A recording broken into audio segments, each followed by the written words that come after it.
mengajukan ke saya, nama saya Ade Iva Wicaksono, nama saya Ade Iva, silahkan untuk langsung chat ke saya. Nggak apa-apa, nanti saya akan jawab sembari mendengarkan penuturan pemaparan dari Insinyur Roni Tanumi Harja. Jadi pakai chat aja Bapak Ibu, lihat nama saya Ade Iva, langsung ajukan pertanyaan. Pak Roni sudah siap? Sudah Ibu. Sudah ya? Oke, kalau begitu saya akan serahkan kepada Sekretaris MKKI, Sekretaris Masyarakat Mari Kerja Kita Indonesia, Ibu Titut Mulyono di mana? Oh ya, silakan Ibu Titut Mulyono. Saya serahkan. Terima kasih. Wassalamualaikum warahmatullahi wabarakatuh. Salam.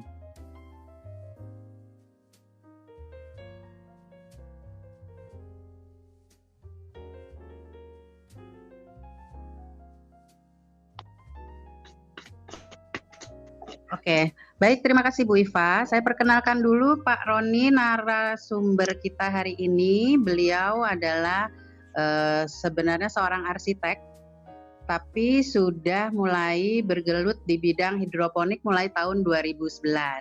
Pak Iwan, boleh tolong ditampilkan CV-nya Pak Roni? Dari 2011 ini Pak Roni sudah berkecimpung di dunia hidroponik sampai melanglang buana ke Jepang, betul ya Pak Roni ya? Ya, begitu. Nah, dari situ kita coba untuk minta ke Pak Roni untuk berbagi, sharing mengenai hidroponik dari awal supaya kita bisa tertarik untuk bertanam hidroponik. Kira-kira seperti itu. Jadi saya persilahkan sekaligus saya berikan ruang dan waktu kepada Pak Roni untuk memulai presentasinya, Pak. Silakan Pak Roni. Oke, selamat sore semua. Selamat sore. Nah, selamat sore. Ini mungkin para peserta sedang di mute ya. Iya, selamat sore Pak Roni. Monggo. Boleh di unmute all dulu karena saya mau menyapa beberapa orang. Sebenarnya ada yang beberapa saya kenal dan sudah pernah ikut pelatihan. Boleh di unmute sementara semua peserta biar kita bisa greeting aja dulu ya. Selamat sore, saya ingin menyapa untuk Anda semua yang masih pertama kali baru bersama dengan saya. Terima kasih sudah bergabung. Khususnya untuk para pengurus MKT, terima kasih juga untuk kesempatan baik hari ini. Saya boleh berbagi sharing pengalaman tentang bagaimana berhidroponik ya, dengan judul cara mudah ya, cara gampang atau secara mudah bagaimana memulai bercocok tanam secara hidroponik ya. Di sini dari daftar peserta ada beberapa yang saya kenal namanya sudah berhidroponik sudah cukup baik ya, sudah berproduksi dan sebagainya, tapi karena menurut permintaan panitia saya diminta untuk memberikan presentasi yang tidak terlalu tinggi apa terlalu susah, jadi untuk pemula istilahnya nggak apa-apa, barangkali kalau Anda sudah pernah mengikutinya, mengulangnya. Dan kebetulan karena saya baru 2 hari ini berada di kebun di Sumatera Utara, di salah satu kebun besar yang sedang saya kelola. Jadi bonusnya saya berjanji nanti di akhir dari presentasi saya, bonusnya nanti Anda bisa live bersama saya ngelihat suasana kebun di tempat ini yang sebenarnya ini menjadi salah satu impian dari banyak orang ya. Dengan suasana pandemik ini, saya belum pernah live lagi, tapi nanti live tentang isi kebun itu akan saya sampaikan. Kemarin baru sekali tentang pontomat, tapi nanti juga tentang shelter. Saya pikir itu untuk menghemat waktu, mohon bantuan Pak Iwan, barangkali langsung aja di front page dari PowerPoint saya. Silakan Pak Iwan.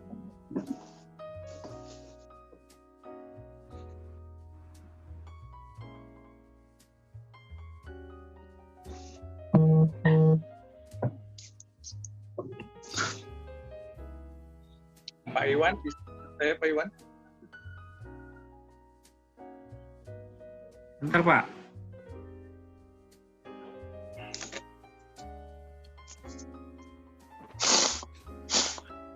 Mana sih? Oh my god. Ya, sambil menunggu Pak Iwan ya, sampai siap. Jadi gini, masa social distancing di rumah aja. Oh ya, ini udah mulai ya. Jadi prolognya adalah kenapa ini menjadi penting sekarang ini, bahwa di dalam suasana yang kita nggak bisa kemana-mana, Anda mau tahu trennya, ya trafficnya, jumlah orang yang mulai mencoba untuk berhidroponik itu berlipat ganda, berkali-kali lipat. Sebagai contoh, saya sebagai salah satu pemain di bidang hidroponik, ya menjual peralatan dan segala macam, omset saya dalam hitungan 3 bulan terakhir sejak adanya pandemi ini meningkat sampai 5 kali lipat. Ya, jadi orang berbelanja apapun yang berhubungan dengan kebutuhan hidroponik itu jauh lebih tinggi dari keadaan normal. Artinya apa? Memang hidroponik menjadi salah satu pilihan untuk kita bisa mengisi kegiatan dan waktu kita dengan hal-hal yang positif. Ya, ini sebenarnya adalah presentasi untuk durasi panjang selama 1 hari, tapi saya akan ambil intinya saja. Ya. Nah, langkah pertama adalah kita mau lihat hidroponik di Indonesia baru mulai sekitar 10 tahun terakhir. Saya mulainya 2011 ya, 9 tahun terakhir ya. Tapi di luar negeri sudah puluhan tahun. Nah, Anda bisa melihat ini sebagai penyemangat kita. Ya, Pak Iwan boleh halaman pertama berikutnya. Di luar negeri sudah seperti apa sih hidroponik? Ya. Ya, langsung Pak skip. Ya, ini ada beberapa contoh. Nah, ini Anda bisa melihat kalau canggih, boleh Pak sebelumnya Pak. Back halaman sebelumnya ya. Back Pak, back ke halaman pertama, terlalu cepat Pak, sorry. Ya, ini contoh salah satu perkebunan hidroponik yang sudah mengadopsi teknologi dan mekanisme otomatisasi ya. Di luar negeri sekarang sudah cukup banyak farm yang menyebut dirinya itu bukan lagi farm tapi menjadi plant factory. Ini ada salah satu peserta namanya Pak Wijaya, dia sudah merasakan ya, pernah ikut kursusnya di Jepang, saya di Chiba sana, saya juga pernah hadir di sana. Jadi plant factory itu definisinya adalah pabrik tanaman. Ya, kenapa? Karena mereka menyebut pabrik karena berarti mereka sudah tidak lagi bergantung pada climate atau iklim. Semuanya bisa disiasati, bisa direkayasa sehingga di musim apapun mereka bisa menanam. Ya, ini sayuran. Next Pak. Ya, selain sayuran ada juga buah-buahan seperti tomat berikut ini. Kalau Anda melihat sepertinya tomat ini ditanam di tanah, padahal tidak. Ya, ini menggunakan kokopit. Ya, itu pengganti tanah, tapi ini metodenya tetap hidroponik. Ya, nanti tentang definisi akan jelaskan. Lanjut Pak. Ya, selain tomat juga ada seperti ini, strawberry. Ya, strawberry juga bisa dihidroponikkan dan bahkan ini menjadi salah satu komoditas yang istilahnya apa ya, menjadi primadona. Ya, hidroponik strawberry ini menjadi salah satu primadona, tapi sayangnya memang masih terkondisi dengan lingkungan yang memerlukan kondisi ideal yaitu tempat dingin. Ya, berikutnya ini contoh lain. Ya, hidroponik. Background saya arsitek, jadi kedepannya konsep desain landscape ya tata ruang luar itu tidak lagi melulu tentang taman yang hanya enak dilihat, tapi juga selain enak dilihat, tapi juga bisa dimakan jadi sumber konsumsi. Jadi kedepannya Anda akan menemui desain-desain para desainer, perancang, arsitek, interior designer, landscaper ya menempatkan dan memasukkan unsur hidroponik menjadi salah satu elemen desain. Silakan lanjut Pak Iwan.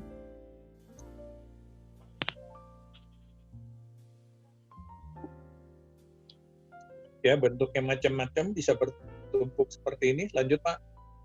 Skip aja, cepat aja karena ini Anda bisa browsing sendiri. Nanti sebenarnya saya cuma mengatakan bagaimana hidroponik luar negeri sudah sangat maju. Nah, ini contoh di Jepang ada lingkaran besar ya, yang tadi Pak sebelumnya Pak. Sorry. Bukan yang tadi sebelumnya, jangan terlalu cepat.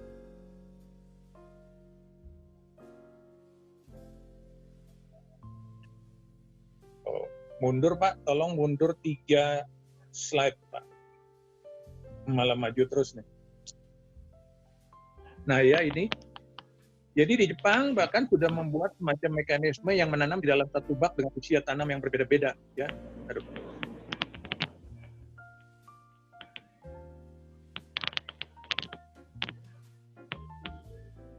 Oke, lanjut Pak. Ya, lanjut.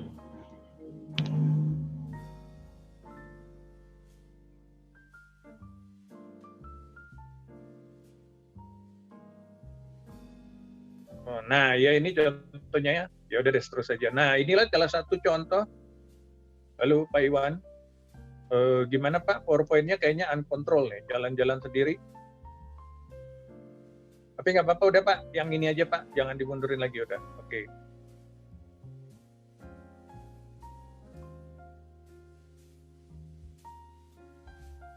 Pak Iwan, bisa dengar saya Pak Iwan? Ya bisa Pak. Ini kenapa maju-maju sendiri ya? Sepertinya ada lag ya waktu. Jadi ketika saya slide di sini, tempat lain belum bergerak gitu. Ya oke lah, udah di sini aja Pak ya. Oke. Nah, di sini aja udah nggak usah mundur lagi deh. Ya, mungkin masalah di koneksi ya. Jadi selain sayur, buah, tanaman hias juga bisa dihidroponikan. Seperti gambar yang Anda lihat, ini adalah nursery tanaman hias yang nanti bisa dipindahkan ke tempat manapun yang diinginkan. Lanjut Pak.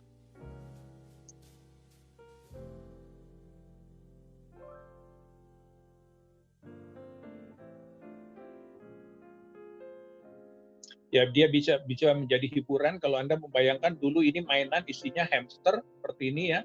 Ada hamster atau sejenis tupai yang berlari-lari di dalamnya, tapi zaman sekarang bukan hanya hamster yang ada, tapi juga tanaman. Contohnya tanaman hias atau tanaman bunga seperti ini bisa diletakkan di dalam ruangan, di atas meja, nggak kena sinar matahari, tapi tanaman bisa tetap tumbuh dengan baik. Kenapa? Karena ada lampu grow light di tengah-tengah lingkaran tersebut ya. Jadi itu bukan sembarangan lampu yang spektrum warnanya bisa menirukan sinar matahari yang dibutuhkan oleh tanaman. Lanjut Pak.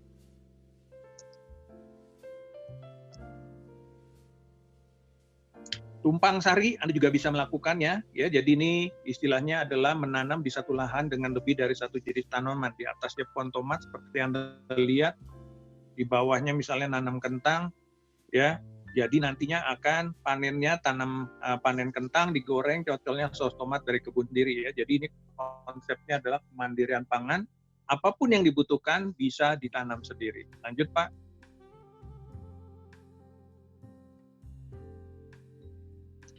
Ya, ini konsep lain ya tentang bagaimana plant factory itu terwujud ya. Jadi satu, lihat jumlah yang ditanam begitu besar, masif ya, terstruktur, sistematis dan seterusnya ya. Jadi ini contohnya adalah selada butterhead. Ukurannya nyaris seragam ya, bentuknya relatif sama. Dan mereka juga bisa menanam sepanjang tahun tanpa berhenti, tanpa bergantung lagi pada musim. Karena semuanya dikontrol berdasarkan kebutuhan tanaman. Kalau hujan kebanyakan, ya mendung kebanyakan, mereka pakai grow light menggantikan sinar matahari. Kalau terlalu dingin, heater bekerja. Kalau terlalu panas, AC bekerja. Ya, kalau kurang lembab dikasih humidifier dan seterusnya dan seterusnya. Jadi kondisi optimum atau ideal untuk tanaman senantiasa terjaga agar pertumbuhan cepat dan baik hasilnya. Lanjut Pak.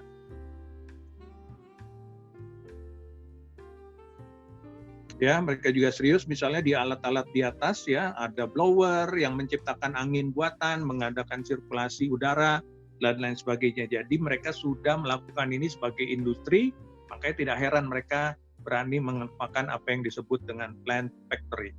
Lanjut. Bentuknya macam-macam juga ya, mekanisme, jadi robotik, mekanis, elektrik bekerja bersinergi untuk membuat sistem menjadi lebih mudah. Ini sebagai contoh, sistem ini bisa berotasi ya, yang depan ke belakang, yang belakang ke depan, sambil berotasi juga dia berputar mengikuti relnya, sehingga durasi penyinaran sinar matahari kepada tanaman boleh diatur agar merata kepada semua tanaman, baik di belakang maupun di depan. Lanjut Pak. Ya, itu luar negeri. Bagaimana di Indonesia ya, untuk para pemula jangan kecil hati dan jangan ragu untuk memulai. Lanjut Pak. Saya memulai hidroponik ketika menanam hasilnya seperti ini, saya bangganya minta ampun ya. Barangkali di antara kalian ada yang melihat ini sebagai keindahan, tapi sekarang saya melihat ini sebagai suatu pengalaman yang lucu bagi saya. Karena dulu ketika panen seperti ini, dengan bangganya saya upload di media sosial, bangga ya karena berhasil menanam ini. Padahal kalau sekarang saya melihat ini, saya agak malu karena sebenarnya ini bentuk-bentuk tanaman yang saya tanam ini jauh dari sempurna ya. Tapi yang namanya pemula ya begini ya, senang-senang aja. Ada deretan sayur selada yang ada lihat sekarang adalah dari kiri itu romaine, lorosa, lalu ada butterhead nomor 3 dari kiri ya. Yang tengah warna marun itu adalah red. Butterhead lagi, ada Lolo Rosa lagi, dan ada Romaine. Tapi lihatlah Butterhead-nya. Butterhead itu terkenal sebagai juga sayur yang disebut Java Rose atau karena bentuknya mirip mawar ya, atau green rose. Ya, tapi bentuk mawarnya nggak kelihatan di sini karena memang banyak faktor teknis yang tidak cukup mendukung agar pertumbuhannya bagus, tapi yang namanya bahagia ya bahagia aja karena nanam sendiri di halaman rumah.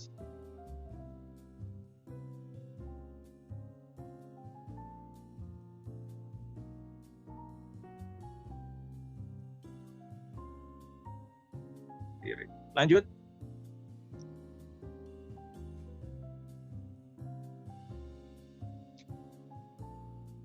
Nah, tomat pun saya bisa tanam, nunggu sampai matang pohon. Jadi istilahnya enaknya menanam sendiri, kita bisa kontrol kapan mau dipanen. Ya, lanjut Pak.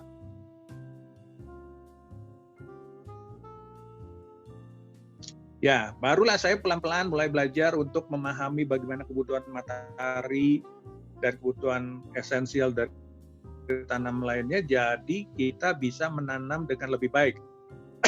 Anda bisa melihat baris kedua dari kiri, dari sebelah kiri dari yang warna merah, itulah bentuk Butterhead yang mulai tampak cantik.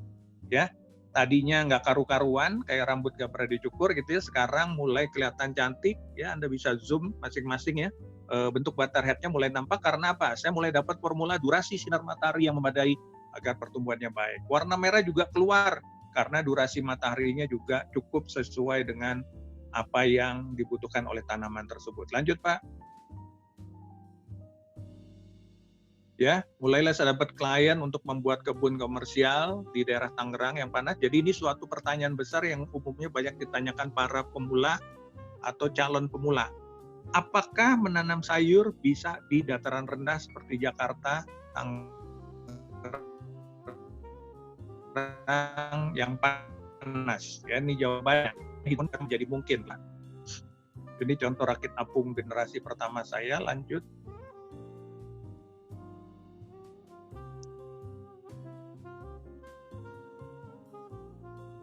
Ya, bentuk Butterhead-nya mulai makin cantik. Anda bisa zoom ya, mulai seperti mawar. Lanjut lagi Pak.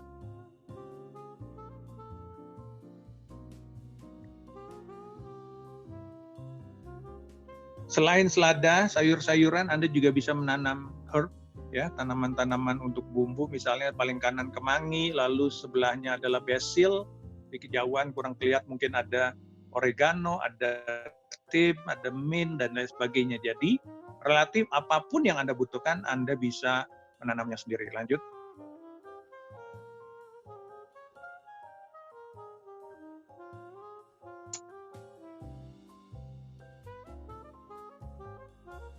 Romaine juga bisa ditanam di dataran rendah yang panas seperti Tangerang. Lanjut Pak.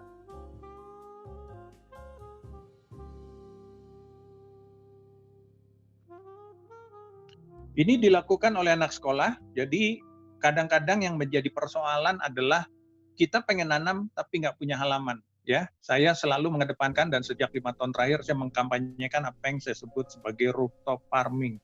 Kenapa? Kalau Anda nggak punya halaman, pilihannya adalah Anda bisa menanam di atap bangunan, di dak atap. Ya, ini contohnya adalah ditanam di lantai 5 dari sebuah sekolah swasta di Bogor. Ya, sekolah Bogoraya. Lanjut Pak. Angle yang berbeda Anda bisa melihat.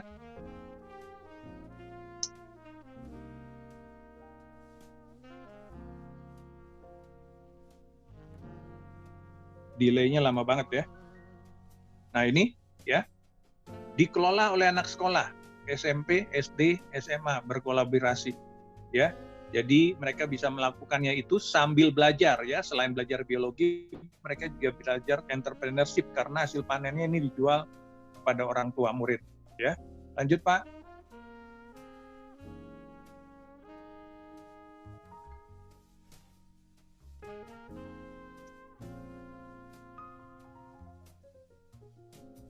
Ya, ini bentuk lain, mawar yang cantik ya, Butterhead seperti yang tadi saya katakan. Lanjut Pak. Pak Iwan, maaf bisa dengar saya Pak Iwan ya, karena ya. Ini Bapak butuh sekitar 15 detik sejak Bapak next sampai dia berjalan. Ya. Jadi mungkin Bapak itu aja dalam arti setiap 10 detik langsung next aja Pak. Ya, saya mengikuti aja Pak. Oke. Ya, ini beberapa varian sayuran yang kombinasi. Jadi hidroponik berhubungan juga dengan estetika. Anda bisa mengkombinasikan warna-warna sayur yang berbeda-beda sesuai dengan selera Anda. Next. Langsung aja Pak, 10 detik sekali aja Pak. Oke Pak. Ya, ini sama hobi. Senangnya berhidroponik kadang-kadang diimbangi juga dengan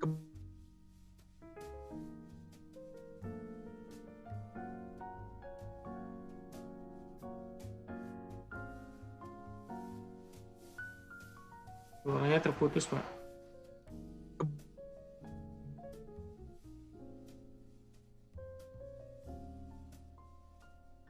Baperan ya, ini udah harus panen. Nanti foto terus saja sampai 10 detik naik aja. Tadi ada notification, katanya suara saya nggak kedengeran. Apakah benar suara saya tidak terdengar? Tadi sempat putus, Pak. Terdengar kok, Pak. Oh, sempat ada gangguan. Betul.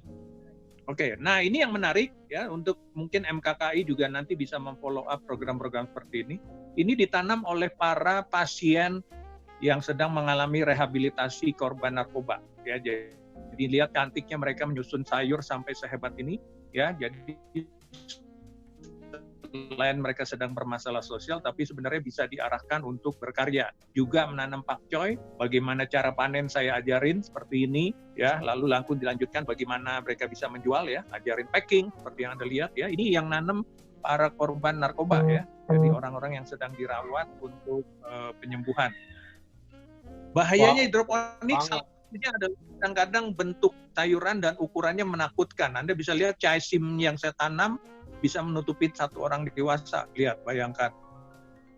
Rooftop lain yang lain, ya ini di Blok M, kalau Anda bisa menebak ya, di bagian belakang gedung yang sangat familiar di Blok M, ya ada foto berikut, Blok M Square. Jadi di atas gedung bekas Golden Truly, lantai 6.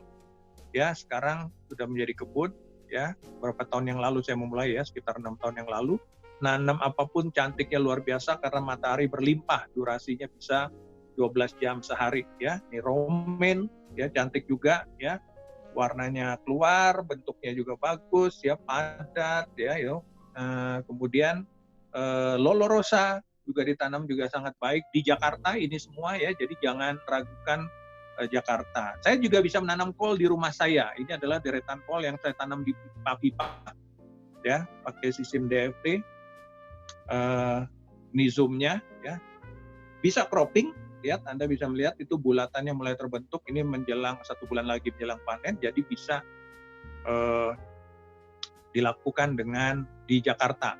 Hidroponik juga nggak harus beli, tidak harus barang mahal, Anda bisa menggunakan yang Anda lihat ini adalah potongan pipa bekas yang saya rangkai-rangkai, kemudian kalau nggak ada netpot, Anda merasa pengen berkreasi, netcoat bisa diganti dengan botol atau gelas bekas air mineral. Anda bisa lihat itu air bekas mineral. Ya, bisa dipakai juga untuk berhidroponik. Ya, jadi kalau mau berhidroponik tidak harus mahal. Anda dengan sedikit kreasi bisa melakukannya dengan menggunakan barang bekas. Timun Curie saya juga tanam ini di Jakarta, membuktikan lagi bahwa tempat panas bisa menanam tanaman yang tadinya kita hanya lihat ini di dataran yang tempat dingin. Ya. Tomat dulu saya menanam dengan ember seadanya, ya ember-ember murah ya. Kalau Anda memahami secara prinsip, Anda bisa menanam dengan sangat baik. Apapun yang Anda sukai dan apapun yang Anda inginkan ada di rumah Anda.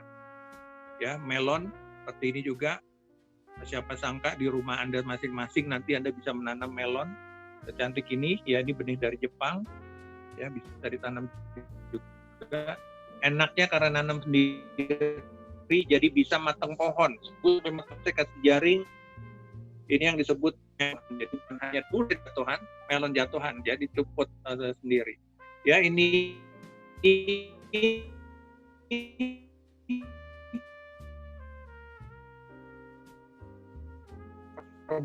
di Jakarta semuanya.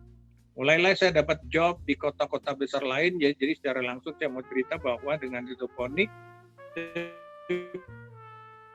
bisa jalan-jalan berkeliling ke Indonesia. Ada kebun di Medan, di kota Medannya lantai 4, Waterhead-nya juga cantik, besar, beratnya sampai 250 sampai 300 gram. Panasnya kayak Jakarta itu. Di Medan kadang-kadang malah lebih terik ya. Ini juga masih di lantai 4 di rumah yang sama, rooftop ya. Jadi dak atap yang nganggur bisa Anda tanam. Estetika juga bisa bermain antara hijau dengan merah bercampur. Di belakang ada bayam ya dan sebagainya. Oke Pak, ini sekarang pelan-pelan Pak, jangan otomatis ya.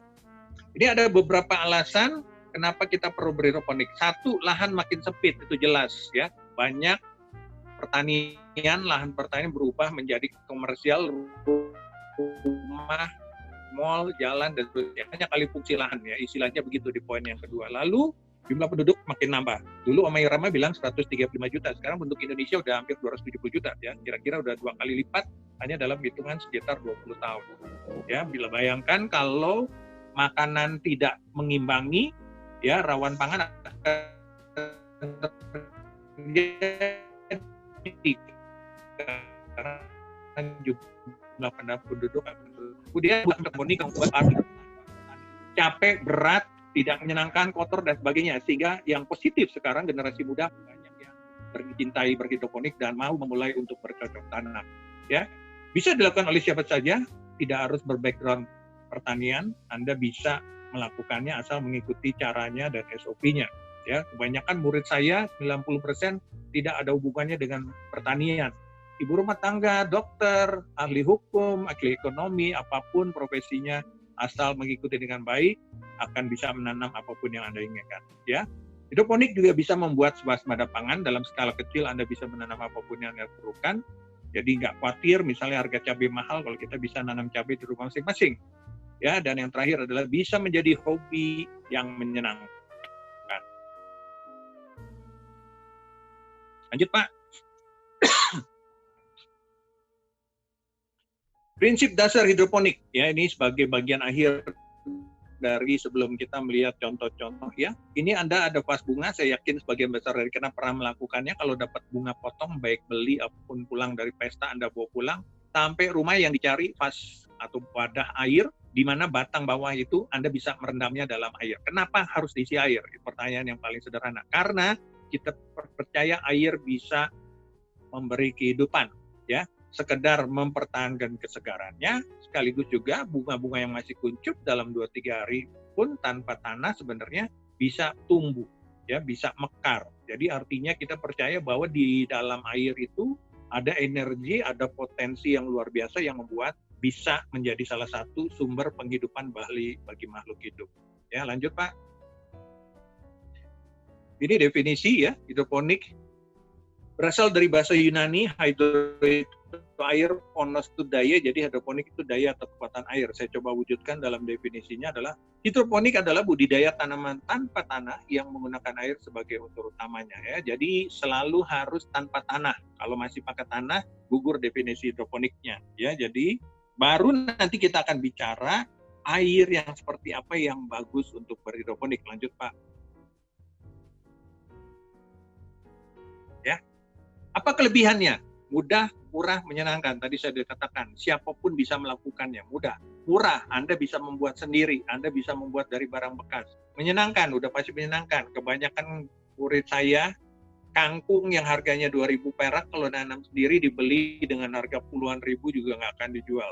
Ya, karena ada sensasi proses menanam yang menyenangkan, yang membuat sebenarnya kita bukan hanya panen sayur, tapi panennya lebih kepada psikologis, panen kebahagiaan. Makanya sering ada tagline yang postingan-postingan saya selalu mengatakan bahwa yang dipanen bukan hanya sayur, tapi Anda memanen kebahagiaan karena prosesnya sendiri itu juga bagian dari hal positif yang akan Anda dapatkan.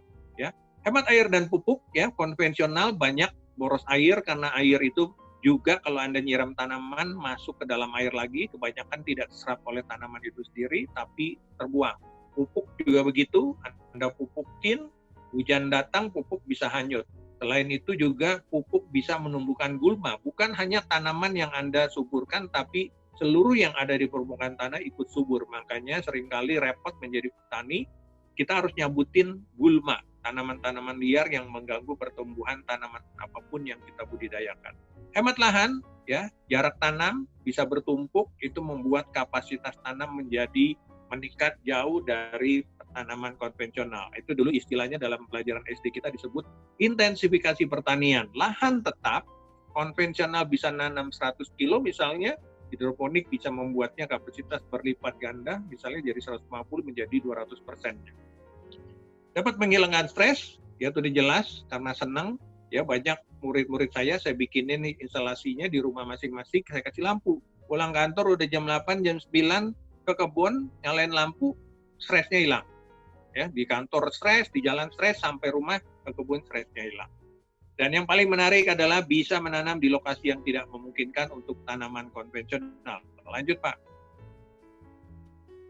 Nah, Jepang sudah melakukan banyak terobosan dan langkah advance ya sebelum bangsa lain ini. Ya, ini contohnya Anda bisa melihat padi ditanam di basement, ya, tanpa sinar matahari, tapi bisa tumbuh dengan baik. Kenapa? Di atasnya ada grow light atau growing light, ya, lampu yang spektrumnya menirukan sinar matahari, ya. Jadi dengan itu mereka bisa menumbuhkan tumbuhan tanpa bantuan sinar matahari. Sayangnya harga lampunya masih mahal banget. Itu dulu aja 5 tahun yang lalu infonya saya dengar satu lampu bisa 24 juta. Ya, bayangkan sebanyak itu berapa nilai lampu yang harus diinvestasikan. Ya, tapi tunggu aja. Suatu saat pasti yang namanya teknologi baru itu awalnya mahal, suatu saat mudah-mudahan akan menjadi lebih murah. Lanjut, Pak. Ini contoh lain dari pertanian modern di Jepang ya. Lobi perkantoran bisa nanam hal-hal seperti ini ya. Anda nanam padi di depan lobi perkantoran misalnya ya. Jadi menarik dan unik menurut saya. Ya, juga menggunakan grow light lampu yang menggantikan sinar matahari. Lanjut.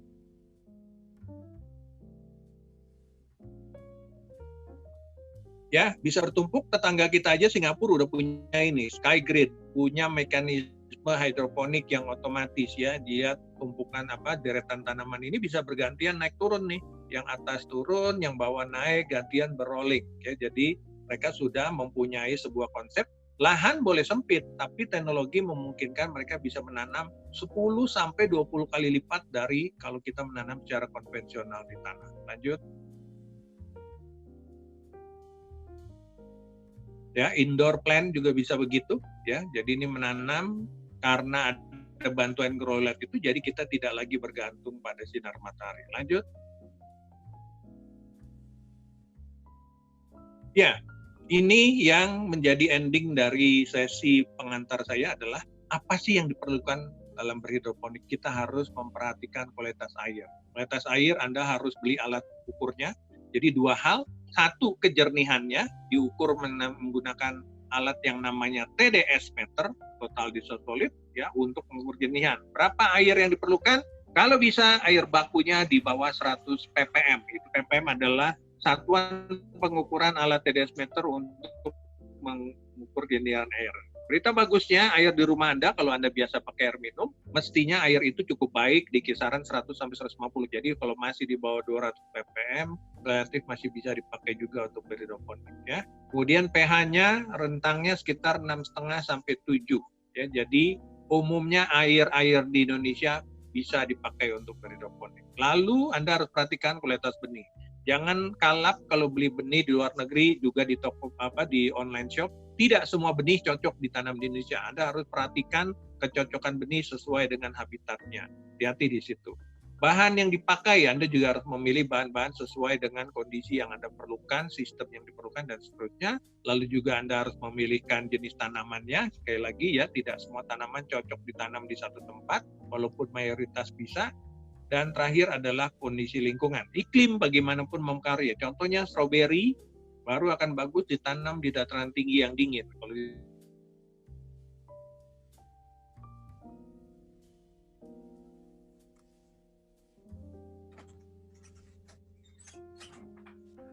ditanam di Jakarta yang panas, tumbuh si tumbuh.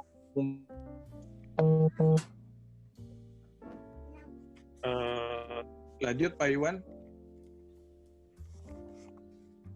Nah, 5 hal besar untuk berhidroponik. Perlu air, perlu pupuk, perlu sinar matahari atau penggantinya, perlu oksigen di dalam akar, dan terakhir perlu. Itu yang diperlukan. Barangkali saya akhiri dulu ya. Jadi kalau Anda menanam tidak berhasil baik, hasilnya perhatikan saja, mungkin saja salah satu dari 5 unsur ini tidak terpenuhi. Itulah yang harus Anda lengkapi. Ya, kira-kira gitu. Saya pikir udah banyak pertanyaan. Pak Iwan, barangkali boleh dibacakan dulu pertanyaan-pertanyaan yang masuk.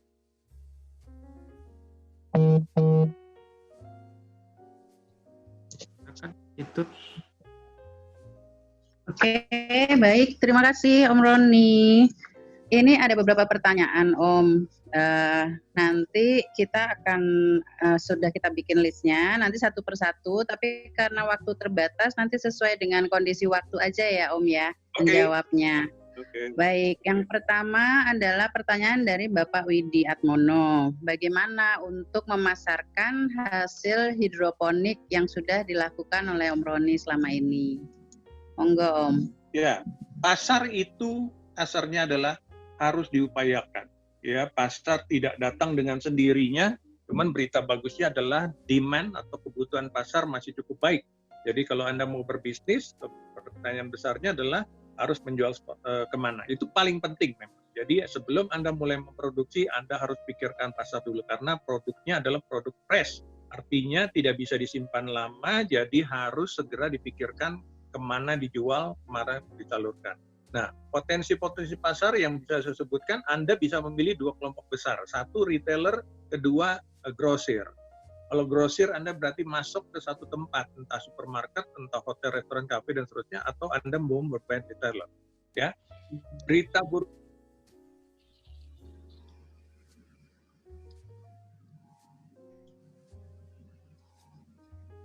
Halo Om. Terputus ya Om ya?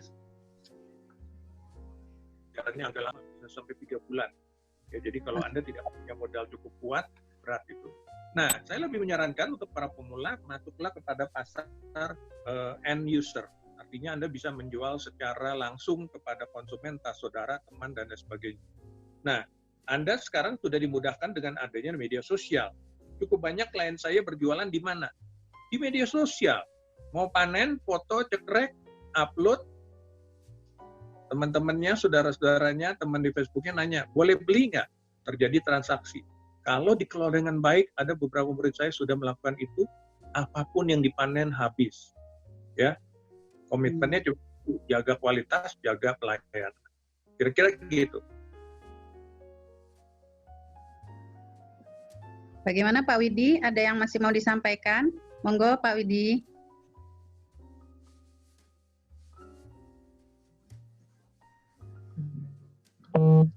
Halo, terima kasih waktunya. Ya. Salam kenal Om Roni. Ya. Ya, saya Pak Widi, ya dari SMA Negeri 47 Jakarta. Sebenarnya sudah lama ingin memulai ini, tetapi yang kami pikirkan adalah yaitu tadi mengenai pemasaran. Kemudian mengenai teknik dan sebagainya memang sudah beberapa kali kami lakukan, ya. Entah itu seminar atau apa, karena saya sendiri adalah guru biologi, jadi sebenarnya sudah cukup paham. Nah, ini untuk memulai pemasaran ini yang memang kami harus merintis. Ya, terima kasih Om Roni. Ya, intinya begini Pak, belajar dari sekolah Bogoraya yang tadi saya ceritakan, rooftop lantai 5, ya. Mereka melakukan metode pemasaran gena. Mereka belajar bukan hanya sains, biologi, tapi menjelang panen 1 minggu sebelumnya Pak, mereka bikin yang namanya order list, form order ya. Jadi itu dibagikan kepada orang tua, mereka cerita di dalam orderan itu, kami akan panen ini yang kami tanam sendiri, jenis sayuran apa, harganya berapa, berat berapa, dan seterusnya. Ternyata mereka mampu menjual kepada orang tuanya. Setidaknya itu dimulai dengan orang tuanya sendiri dulu. Kedepannya, kenapa enggak Bapak tawarkan kepada tempat-tempat yang dekat dengan sekolah, ya. Jangan malu untuk datangi restoran, kafe yang memang membutuhkan sayur-sayuran. Itu niscaya itu akan bisa membuka pasar. Itu yang saya sebut bahwa pasar memang harus dicari, harus diupayakan. Tidak bisa menunggu begitu saja. Tinggal bagaimana sekarang siapa yang dituju, Anda bisa menentukan sesuai dengan saran-saran saya tadi. Orang tua murid, ya, bekerja sama dengan restoran, kafe di sekitar lokasi, ya, ajak murid Anda juga bagaimana mereka merasakan apa yang disebut menjual jadi sales. Kenapa enggak dibantu guru datang ke restoran, selamat sore dan seterusnya, kami menanam ini di sekolah kami. Ini contoh. Nah, itu penting juga Pak, dalam menawarkan produk, bawa contoh itu baru penting. Karena dengan contoh lah kita bisa memberikan peluang bahwa itu bisa diterima oleh calon konsumen kita. Kira-kira gitu Pak. Terima kasih Om Roni. Ya, sama-sama. Lanjut silakan moderator. Baik, pertanyaan kedua dari Ibu Sumaryanti. Beliau menanyakan berapa kira-kira biaya yang harus disiapkan untuk startup. Mungkin maksudnya startup skala hobi ya. Gimana Om? Ya. Saya langsung kasih contoh dengan izin panitia dan moderator. Saya lihatkan beberapa contoh hidroponik sederhana, boleh ya? Boleh. Ya, ini Anda mungkin udah bisa lihat folder gambar-gambar saya. Ini ada folder hidroponik sederhana. Ya, kalau ditanya berapa harga yang harus dikeluarkan untuk memulai hidroponik, Ibu bisa melihat ini satu contoh. Udah nggak mau ya? Bisa lihat Bu? Foto udah dari keluar saya. kok. Ya, udah keluar. Bisa. Di horizontal biar gede. Nah, yang diperlukan di satu box bekas anggur. Ya, ini dulu dibuang gratis. Tukang buah mau buang ini aja dulu harus bayar tukang sampahnya, kasih double karena apa? Makan tempat. Nah, sekarang begitu hidroponik memakai ini, ya laku itu mulai dari 1.000, 2.000, 3.000, sekarang pasaran 5.000 perak satu. Ya, padahal dulu ini sampah. Ya, alasi dengan plastik hitam atau plastik apapun yang bisa membuat dia tidak bocor karena dia bagian bawah bolong, atas bolong gitu ya. Kasih plastik supaya bisa mengenanginya dengan air. Ya, disitulah nanti nutrisi diberikan. Lalu Anda cukup membeli pot-pot sederhana. Net pot ini sekarang pasarannya cuma 1.000 perak, sumbunya 500 sampai 1.000 ya. Total satu pot dengan sumbu cuma 2.000 perak. Kali 1, 2, 3, 4, 5, 6, 7, 8. 8.000, 16.000. Nutrisi sepasang sebotol itu Rp27.000. Udah berapa? 35.000. Ya. 35.000, lalu beli aerator seperti ini yang paling sederhana ya. Aerator pasaran paling segini 60.000. 35 tambah 60.000, 95.000. Ya. Jadi berapa yang dibeli? Tinggal beli benih paketan 20.000 dah macam-macam dapat. 95 tambah 10, 115.000, 120.000. Mahal nggak Bu? Gimana Bu Sumaryanti? Monggo Bu. Ya, kalau ragu Masih dengan ada hasil yang mau ditanyain? ya lihat ini hasilnya di belakang. Hanya menggunakan box styrofoam bekas. Ya. Anda bisa membuat sendiri. Gambar lain. Nah, ini mungkin kalau bisa saya share yang lain. Saya keluar dulu dari sini. Lebih serius dari ini bisa nggak? Gitu ya, pertanyaannya kan gitu. Sambil Ibu yang bertanya boleh berkomentar jawaban saya apakah cukup memuaskan. Saya kok nggak bisa back ya. Saya stop sharing dulu. Gimana Bu? Sudah menjawab? Sambil saya cari foto yang lain. Sudah jelas belum Bu Sumaryanti? Ada pertanyaan? Mohon di-unmute Pak Iwan, Bu Sumaryantinya.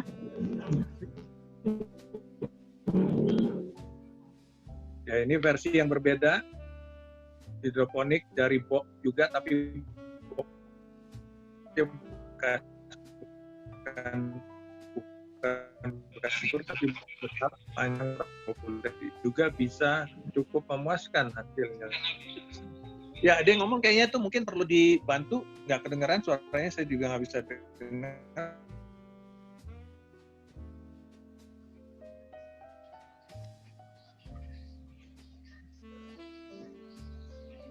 Bu Sumaryanti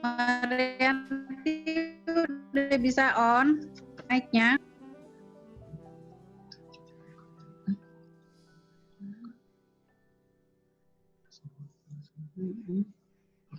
Ya, kalau dilanjut di peserta lain aja dulu. Oke, pertanyaan berikutnya dari Ibu Khairul Rosikin.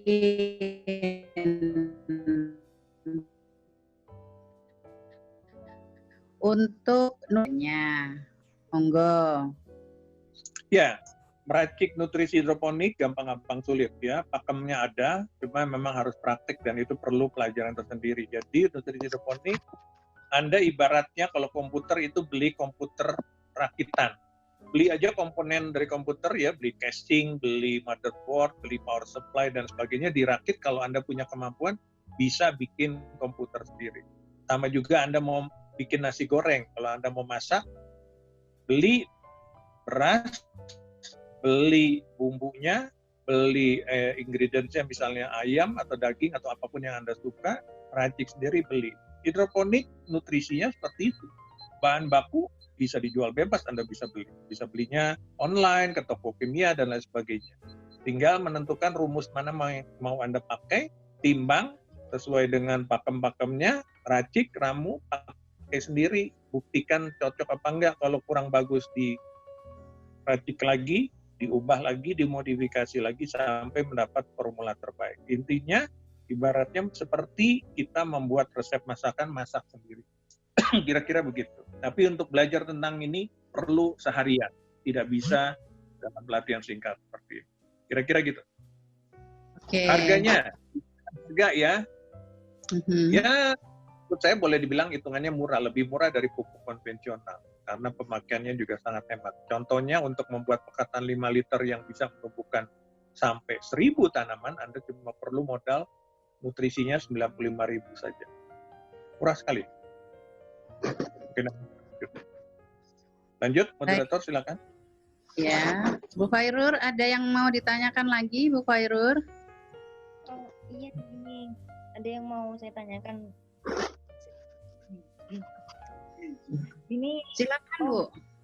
Oh iya, ini saya kan sudah beli alat-alat ya kayak styrofoam, cuma terkendala dari nutrisinya itu karena memang di sini kan agak jauh dari toko pertanian, jadi untuk nutrisi itu mungkin agak sulit. Nah, dan selain itu untuk kain flanel, apakah bisa diganti kain yang seperti apa? Kalau memang bisa diganti. Soalnya kalau daerah sini memang untuk cari bahan dan hal kayak gitu tuh sulit. Sudah itu aja, Ibu. Ibu ya, boleh tahu? Pak Roni. Ibu tinggal di mana? Boleh tahu yang bertanya tadi? Oh, iya. Saya tinggal di Jember, di daerah pesisir pantai. Jember jauh dari kotanya? Ya, jauh dari kotanya, pesisir pantai, daerah pesisir pantai.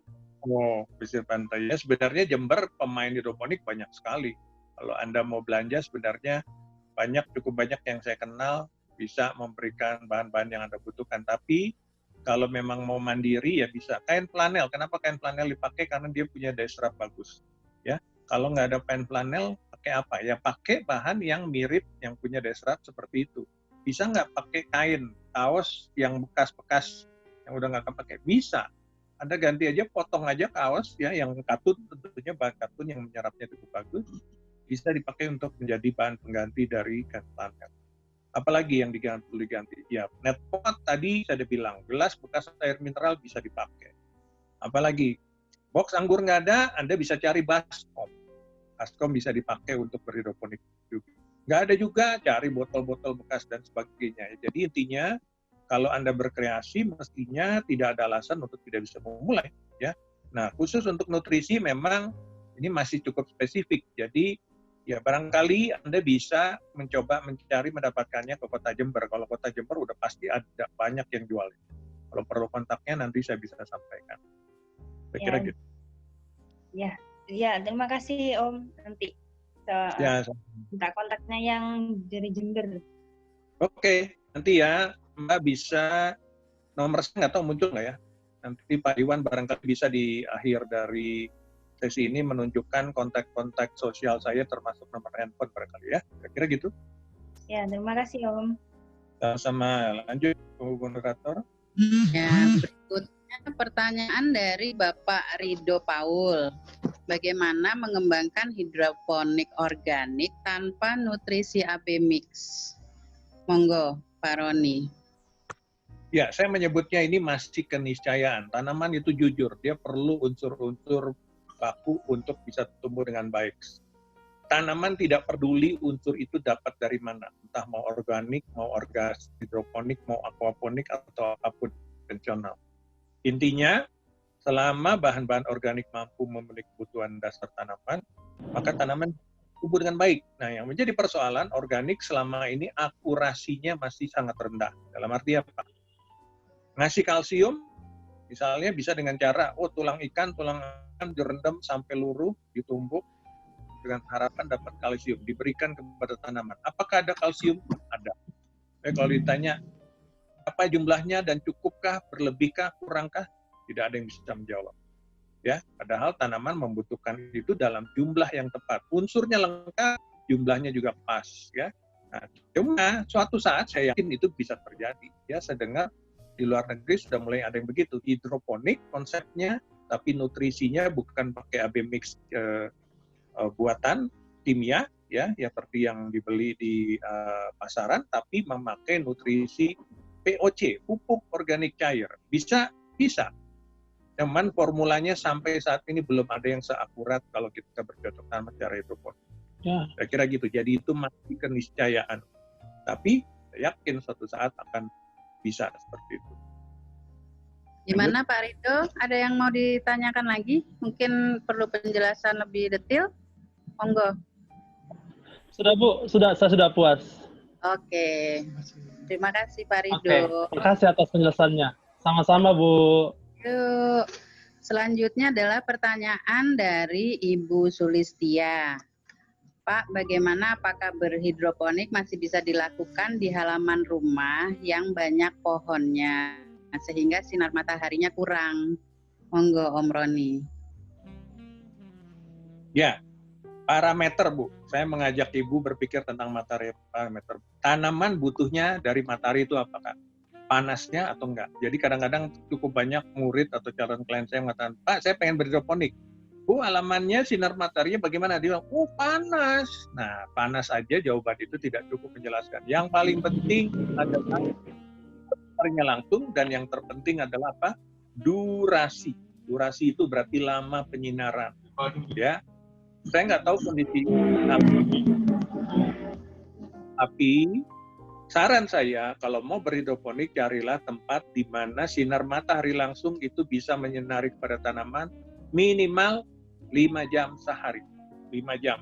Kan kalau ideal itu kalau tanamannya terbuka luas jam 6 sampai jam 6 sore itu 12 jam.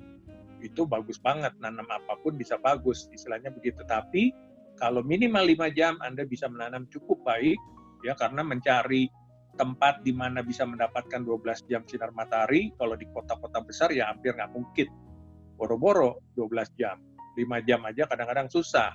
Kiri kanan bangunan tetangga, depan belakang ada pagar, ada pohon, dan lain sebagainya. Jadi, saran saya carilah lokasi yang memenuhi kriteria itu. 5 jam, mulai relatif bisa menanam cukup banyak tanaman. Nah, tapi kalau ternyata 4 jam bisa nggak? Bisa.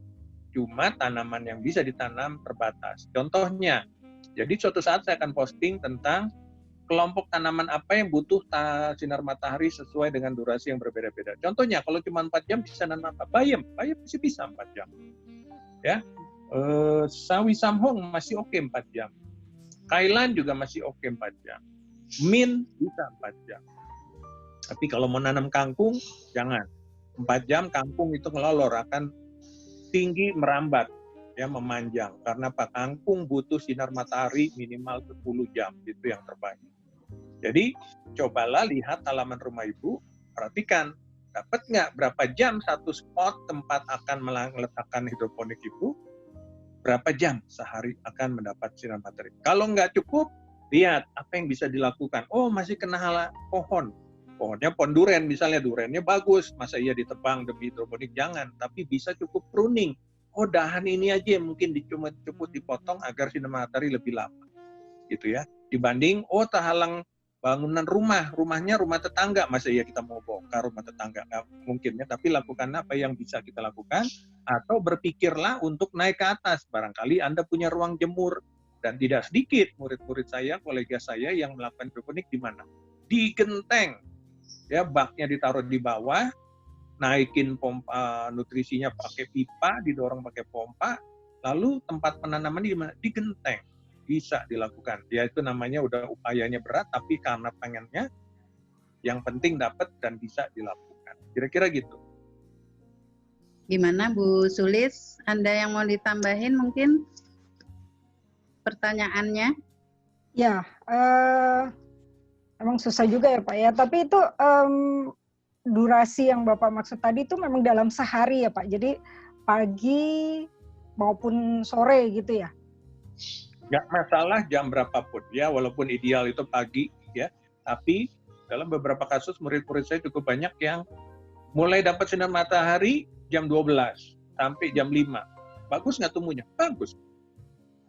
Ya, dapat jam 11 ya, kemudian selesai jam 3. Di total 4 jam, 5 jam. Bagus. Jadi jamnya nggak penting, yang penting utama adalah durasi. Durasi dalam sehari. Jam berapapun bisa. Lalu kalau ini Pak, kita kalau berkebun konvensional itu kan sering diganggu tikus ya Pak ya, hama tikus. Itu ketika berhidroponik itu ada kemungkinan diganggu seperti itu juga atau enggak? Dan kalau iya, bagaimana cara mengatasinya gitu? Ya, hidroponik metode menanam. Dia resiko kena hamanya sama persis dengan yang tanam konvensional. Cuma memang kebanyakan para pelaku hidroponik melakukan upaya perlindungan terhadap tanaman dengan berbagai cara yang lebih arif dan lebih ramah lingkungan. Kalau di konvensional, petani kan hampir nggak peduli, semprot aja pakai bahan-bahan yang beracun, yang kita anggap sebagai bodo amat, yang penting hamanya mati, ya, walaupun tidak berpikir panjang tentang mungkin saja sayurnya, buahnya ikut terkena semprot dan itu bisa ikut termakan para konsumen. Ya, tapi kalau di hidroponik apakah bebas hama? Enggak, sama aja hamanya. Ya, ada kena tikus, bisa kena risiko kena tikus. Nah, jadi saya cuma mau menyampaikan ada 4 langkah untuk mencegah hama. 1, halangi aksesnya. Ya, kalau Anda hamanya adalah serangga, greenhouse itu menjadi salah satu upaya menghalangi akses. Jadi serangga tidak bisa masuk ke tanaman tempat ke dalam greenhouse tempat tanaman dikembangkan. Jadi halangi akses. Kedua, alihkan perhatiannya. Saya pernah tulis 2 bulan lalu tentang refugia. Apa itu refugia? Kelompok tanaman berbunga warna-warna cerah. Anda bisa menanam di satu tempat dekat dengan tanaman yang Anda budidayakan, misalnya sayur-sayuran, agar kalau hama datang, dia lebih tertarik kepada tanaman refugia yang warnanya cerah. Itu yang disebut metode mengalihkan perhatian hama untuk tidak mengganggu tanaman kita. Ketiga, menjebak. Menjebak itu salah satu yang cocok adalah untuk tikus. Saya pernah, kebun saya diganggu tikus, ya jebak aja. Mau pakai lem, mau pakai jembatan penjepit, dan sebagainya. Tapi memang harus diupayakan untuk ditangkap oknumnya, yaitu tikus. Ya, jadi menjebak. Baru yang keempat adalah membasmi. Ya, cegah nggak bisa, dialihkan nggak mau, dijebak nggak dapat, ya terpaksa dibasmi. Nah, kalau di pertanian konvensional, basminya nggak pikir panjang. Pakai aja pestisida kimia. Tapi kalau di hidroponik, komitmen kita untuk tidak menggunakan pestisida kimia, yaitu boleh pakai pestisida, boleh pakai insektisida, tapi kita menggunakan yang organik, apa yang disebut dengan pestisida nabati atau insektisida nabati. Dibuat dari apa? Tumbuh-tumbuhan. Berita bagusnya cukup banyak sekarang yang jualnya instan, siap pakai. Kalau bikin repot, nyari daun ini, nyari itu, diulek, di blender, dan seterusnya, waduh, udah lebih repot dari masak. Sekarang udah ada versi instan. Googling aja, pestisida kimia atau insektisida kimia, akan ada banyak keluar pilihan untuk bisa dapat. Kira-kira gitu. Oke. Baik, makasih Pak Roni. Ya, sama-sama. Berikutnya pertanyaan dari Pak Nurdin. Apakah bisa kita meracik AB mix sendiri dengan biaya murah, Om? Ya, bisa. Ya, tadi saya sudah jelaskan, kalau mau murah, satuan kilogramnya sama. Murah itu bisa dicapai dengan membuat volumenya jangan banyak-banyak. Ya, misalnya, kalau mau bahan-bahan yang beli di toko kimia besar, beli kalsinit, satu karung itu 20 kg. Jadinya juga banyak banget. Kalau untuk hobi, kebanyakan. Beli ketengan. Nah, sayangnya tidak semua toko mau ngeteng. Nah, makanya saran saya, kalau Anda butuhnya sedikit, jauh lebih hemat beli jadi. Ya, kalau butuhnya banyak, udah skala bisnis, baru berpikir untuk bikin sendiri. Itu analoginya sama dengan kalau Anda di dalam satu keluarga, ada 7 anggota keluarga, ibu, bapak, anak 5. Ya, masak menjadi lebih murah daripada beli. Tapi ketika Anda cuma tinggal sendiri atau berdua, masak harus beli macam-macam, jatuhnya lebih mahal daripada beli makanan jadi. Kecuali Anda memang menyukai proses masaknya. Tapi kalau bicara efisiensi, kadang-kadang itu menjadi pilihan. Kalau memang butuhnya dikit, beli jadi jauh lebih efisien. Gitu. Kira-kira gitu, Ibu. Oke, gimana Pak Nurdin? Sudah jelas ya Pak? Ada yang mau ditanyakan lagi, Pak Nurdin? Di-unmute dulu Pak. Silakan. Cukup Bu, udah cukup jelas, udah cukup puas juga. Oke, Bu. Ya, terima kasih ya Pak Nurdin. Terima kasih Pak. Ya, berikutnya adalah pertanyaan dari Ibu Menik Saleh. Selama ini beliau belum berhasil menyemai. Apakah karena tidak kena matahari langsung atau gimana ya, Pak Roni? Ya, jawaban singkat ya Bu. 3 parameter utama semai. 1, pastikan benihnya bagus. Ya, benih bagus diperoleh dari mana? Mereknya bagus, perlakuannya bagus. Mereknya bagus, Anda beli benih mahal. Misalnya untuk saya beli merek RZ, harganya 1 butir bisa 200 sampai 300 sampai 500 perak. Bagus. Teorinya, rotnya bagus. Tapi Anda beli repacking. Repackingnya nggak jelas dari siapa. Repackingnya juga nggak bagus, ya asal-asalan. Kita juga nggak tahu expiry date-nya kapan. Beli. Mayoritas beli online, gagal. Cukup banyak murid saya mengatakan, Pak, saya nanam RZ kok nggak ada yang tumbuh. Saya tanya belinya di mana, nah, fotoin bungkusnya, ya bungkusnya cuma masukin kantong plastik klip kecil dan seterusnya. Kenapa nggak tumbuh? Karena perlakuannya tidak baik. Jadi benih baik, perlakuan tidak baik, tumbuhnya tidak baik. Jadi pilihlah benih yang baik, yang mendapat perlakuan baik, dan lakukan dengan benar. Yang kedua adalah, kalau Anda sudah punya benih baik, perlakuannya baik, cara menyemai harus baik. Saya pernah posting 2 minggu lalu live, bukan 2 bulan lalu ya, bisa lihat di Facebook saya. Jadi semai, misalnya pakai rock wool. Benihnya baik, rock woolnya basahin, taruh. Tutup 24 jam saja. Perlu digelapin, perlu agar hormon oksin bekerja. Kegelapan akan memicu hormon oksin bekerja dengan baik, tumbuh dengan cepat. Gitu ya. Begitu pecah, jangan terlambat jemur. 24 jam setelah tutup, biasanya sudah pecah, jemur. Jemur berapa lama? Sepanjang hari. Direct atau sinar matahari langsung. Berapa hari? 7 hari. Nah, dalam 7 hari saja Anda sudah akan mendapat bibit yang baik kalau melakukannya dengan benar. Simple kok. Pilih bibit yang baik, benih yang baik, lakukan dengan baik, lakukannya, ya, lalu semailah dengan cara yang baik, ya, kemudian jemur dan rawat 7 hari dengan baik, niscaya akan dapat semai yang baik. Kira-kira gitu. Sambil Anda kalau masih mau melanjut pertanyaan, saya ingin menunjukkan foto. Silakan kalau mau sambil tanya. Saya tunjukkan beberapa foto semaian-semaian yang baik ya. Bu Meni, ada yang mau ditanyakan lagi? Bisa tolong di-unmute dulu Bu Meni. Monggo. Ya, karena kalau misalnya mungkin tadi Bapak bilang harus mencari bibit yang baik itu seperti apa ya, mungkin saya juga nah ini yang saya pernah lihat di video-video itu kan katanya persyaratannya itu harus sampai ada daunnya kan sampai. Bu, suaranya bisa lebih keras sedikit Bu Meni. Daunnya. Mohon maaf. Kedengeran nggak Bu? Masih agak kecil Bu, bisa didekati mic-nya? Ya. Ya udah. Kedengeran Bu? Ya, udah.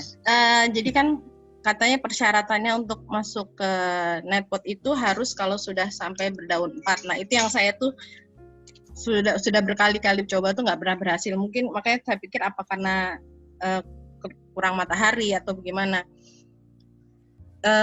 Mungkin itu yang mau saya tanyakan, cara tahu benih baiknya itu bagaimana ya? Mungkin nanti Pak itu bisa memberitahu apa mungkin ada mereknya atau apa bagaimana gitu ya Pak ya. Ibu bisa lihat gambar yang saya share ini? Ya. Ini nggak daun 4, di daun 3. Kiri kanan adalah daun semua, kelopak biji. Yang tengah itu baru daun sejati, baru 3. Ini udah bisa dipindah, nggak usah tunggu sampai 4 daun. Ya, bahkan saya terakhir melakukan proses pindah tanam itu cukup 7 hari, belum sampai 3 daun, baru mau muncul 3 daun, pindahin. Bagus nggak? Bagus. Ngapain tunggu lama-lama? Ya. Nah, saya ingin bertanya balik kepada Ibu, yang gagalnya Ibu gagal di mana? Proses menumbuhkan kecambahnya atau setelah pindah nggak tumbuh? Ya ini pas begitu sudah pecah kan saya langsung dijemur. Nah itu yang pasti itu mesti gagalnya di situ. Jadi jadi langsing-langsing gitu yang katanya istilahnya mau kutilang ya. Selalu seperti itu jadinya. Saya sudah menangkap apa yang Ibu maksud. Ya, sudah menangkap apa yang Ibu maksud. Ibu masih dapat kondisi seperti ini, betul nggak? Ya. Betul. Ya. Ini populer dengan istilah kutilang. Kurus, tinggi, langsing. Kalau orang ini cantik nih, kalau perempuan kurus. Tapi kalau tanaman ini musibah besar. Kenapa? Ibu terlambat membuka tutup hitam. Ibu disuruh nutup kan? Menggelapkan. Nutupnya, gelapinnya hanya 24 jam. Ulangi Bu, hanya 24 jam. Jangan lebih. Ya, rata-rata benih sayur-sayuran 24 jam aja udah berkecambah, udah pecah. Ya. Nah, saya kasih contoh, 24 jam sih kira-kira gitu kan. Nah, ini share lagi Bu. Contoh ini karena saya nggak bisa share screen jadi agak lambat ya. Nih lihat nih, di galeri saya lengkap ya, ada menyemai. Contoh kapan sih kita mulai menjemur gitu ya Bu ya. Nah, ini menyemai lagi balik.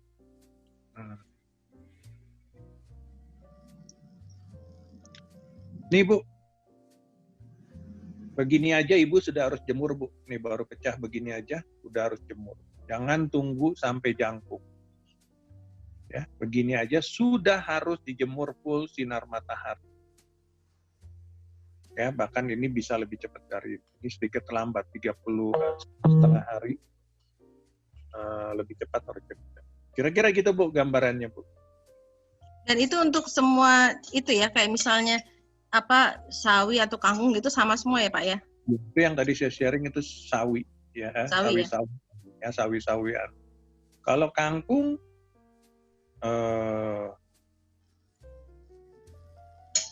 nih begini aja Ibu sudah bisa menjemur kangkung. Gambarnya bisa dilihat Bu. Okay. Ini udah bisa dijemur. Setelah dijemur dalam 2 hari daunnya udah akan keluar Bu. Ya. Gitu. Ya, jadi ulangin.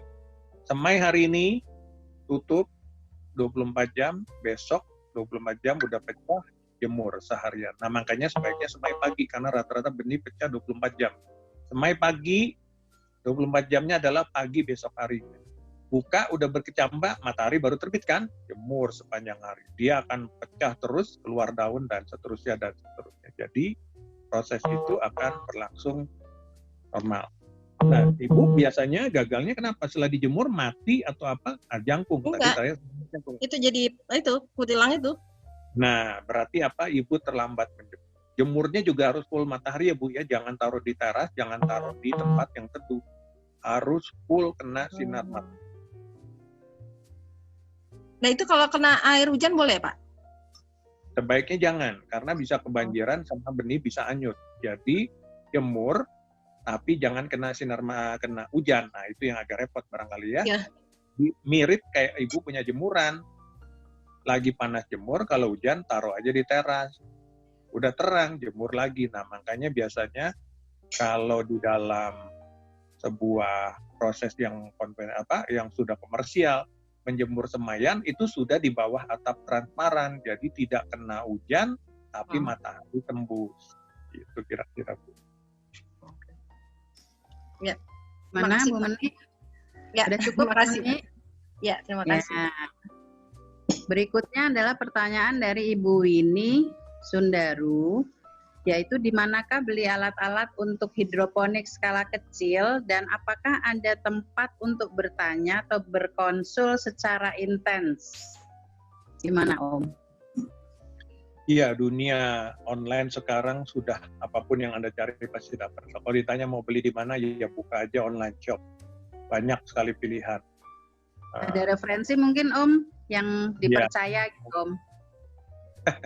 Saya tidak mau mereferensi apapun ya, karena versinya beda-beda. Tapi saran saya, belilah yang kontennya lengkap. Jadi kadang-kadang murah aja membuat orang tergiur, tapi begitu mau dicoba dipakai, nggak ada ininya, nggak ada itunya, nggak ada ininya, sampai beli lagi ngeteng, dan seterusnya, jatuhnya malah jadi mahal. Gitu. Ya, setidaknya satu, ada wadah, ada tempat menyemai, ada bahan untuk menyemai rock wool, ada nutrisi, ada alat ukur TDS dan pH meter, dan seterusnya yang kisarannya menurut saya starter kit yang layak itu harganya ya kisaran sekitar 500.000, itu sudah lengkap dengan kapasitas lubang tanam 20-30 tanaman. Tapi kalau Anda beri starter kit, ada loh harga 60.000, 70.000 di online shop ya. Beberapa teman saya pernah lapor ke saya, ngadu, ya gue beli ini nanam nggak berhasil, coba yang dibeli apa? 85.000 murah, gue beli aja. Ternyata apa? Nggak ada ini, nggak ada itu, nggak ada ini. Akhirnya apa? Dia beli lagi ini, beli lagi itu, yang akhirnya jatuhnya ya mahal-mahal juga. Jadi kalau dalam konsep saya, kalau murah banget harus curiga, karena berarti apa? Belum lengkap, belum cukup untuk bisa membuat kita memulai menanam dengan baik. Ya, setidaknya kan tadi saya sebutkan, airnya ada nutrisi, airnya mengandung cukup banyak oksigen, jadi perlu aerator atau pompa sirkulasi dan terus. Anda harus bisa mengukur dosis tanaman, harus punya alat ukur. Yang kira-kira gitu. Nah, bukan dengan maksud, atau seizin moderator, boleh nggak saya tunjukkan starter kit saya? Boleh, Om. Silakan. Maksudnya yang komplit, yang bagus dan bisa menghasilkan sayuran yang bagus, yang seperti apa gitu kan, Om? Ya. Jadi artinya Anda tidak harus beli sama saya, tapi setidaknya paketannya tuh kira-kira seperti ini ya, Bu ya. Jadi ya, di dunia online tuh banyak sekali pilihannya. Jadi cuma setidaknya Anda harus punya paketan kira-kira seperti ini. Ini starter kit saya. Harganya 600.000, ya, 600.000. Apa yang Ibu dapat? Box styrofoam ukuran panjang 120, lebar 40, tingginya 32 cm. Berapa lubang tanam? Anda bisa lihat tutupnya itu ada 26 lubang. Sudah dengan pot, sudah dengan sumbu flanel. Sudah dapat nutrisi 2 set bubuk. Untuk bisa jadi 5 liter, ini Ibu bisa nanam 10 kali panen sampai 20 kali panen, tergantung apa yang ditanam. Banyak banget itu. Sudah ada pompa Venturi yang untuk membuat oksigen di dalam air nanti cukup terpenuhi. Ya kan? Sudah ada paket benih, ini nggak saya tampilkan aja. Benih, aneka benih, ada 6 macam repacking, tapi repackingnya juga serius. Gitu.